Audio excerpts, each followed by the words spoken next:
آئندہ آنے والا وقت بند کتابوں کے ساتھ پہلے آپ عبارت کا مفہوم بیان کریں اور پھر طلباء کو خاموش قرأت کا وقت دیں. اس کے بعد ان کی کتابیں بند کروا کر منتخب بچوں کو عبارت کا مفہوم بیان کرنے کے لیے کہیں. بہتر تفہیم کے لیے صفائی نصف ایمان ہے کی وضاحت کریں. اب اس کی وضاحت کرنے کے لیے آپ کو سب سے پہلے تو بچوں کو یہ بتانا ہوگا کہ ایمان کیا ہے.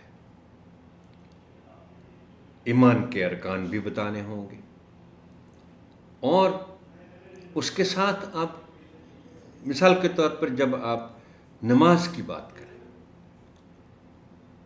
تو آپ بچوں کو یہ بتائیں گے کہ نماز سے پہلے ہمیں وضو کرنا پڑتا ہے اور وضو جو ہے اس کا تعلق صفائی کے ساتھ ہے.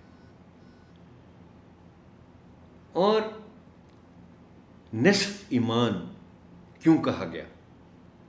یہ ایسا نہیں ہے کہ یہ کوئی اس کی پیمائش کی گئی ایمان کی اور اس کا پھر حساب کیا گیا کہ آدھا ایمان کیا ہوتا ہے. ایسا نہیں ہے. یہ جو کہا گیا ہے کہ صفائی نصف ایمان ہے، یہ دراصل صفائی کی اہمیت بیان کرنے کے لیے کہا گیا ہے کہ ایمان اتنی اہم چیز ہے تو اس کا آدھا حصہ جو ہے وہ صفائی ہے. اتنی اہم چیز ہے. اور پھر اس سبق کی بہتر تفہیم کے لیے آپ کو بچوں کے ساتھ یہ گفتگو بھی کرنی پڑے گی کہ صفائی ہے کیا. صفائی کیا صرف ہمارے اپنے جسم کی صفائی کا نام ہے؟ کیا صفائی کا مطلب صرف ہمارے گھر کی صفائی ہے؟ اس کے باہر کوئی صفائی نہیں ہے؟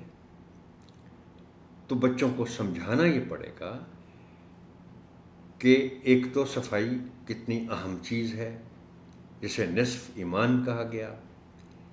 دوسرا، صفائی ایک رویے کا نام ہے. بنیادی طور پر صفائی پورے ملک کی صفائی تمام لوگوں کی ذمہ داری ہے. ہماری ذمہ داری صرف اپنے جسم کی صفائی اور اپنے گھر کی صفائی نہیں ہے، بلکہ ہماری گلی کی صفائی میں بھی ہمارا حصہ ہے، ہمارے شہر کی صفائی میں بھی ہمارا حصہ ہے.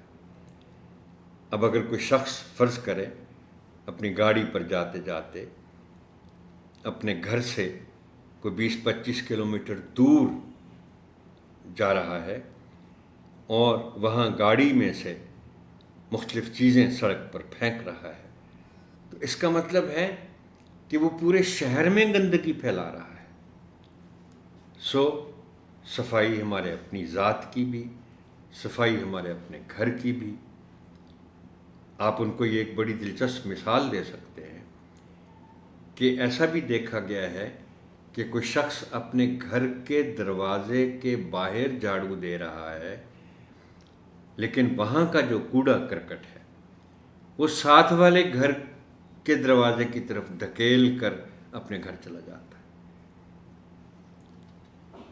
بچوں کے لیے تو نہیں، لیکن آپ کے لیے میں اس ضمن میں ایک شعر میں آپ کو سناتا ہوں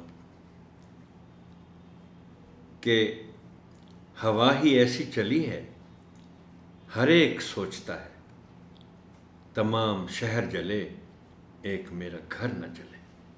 تو یہ صفائی بھی ایسی چیز ہے کہ آپ کو بچوں سے آپ بچوں کو بتائیں کہ انہیں صرف اپنی ذات یا اپنے گھر کا نہیں سوچنا صفائی کے معاملے میں، بلکہ اپنی گلی کا بھی سوچنا ہے، اپنے محلے کا بھی سوچنا ہے، اپنے شہر کا بھی سوچنا ہے، اور اپنے ملک کا بھی سوچنا ہے۔ اب آپ چند الفاظ کا انتخاب کریں اور بچوں سے کہیں کہ وہ ان الفاظ کو استعمال کرتے ہوئے اپنے جملے لکھیں۔ آپ ان کے جملوں کی اصلاح کریں اور پھر نمونے کے طور پر خود بھی ان الفاظ کے جملے بنائیں اور تختہ تحریر پر لکھیں۔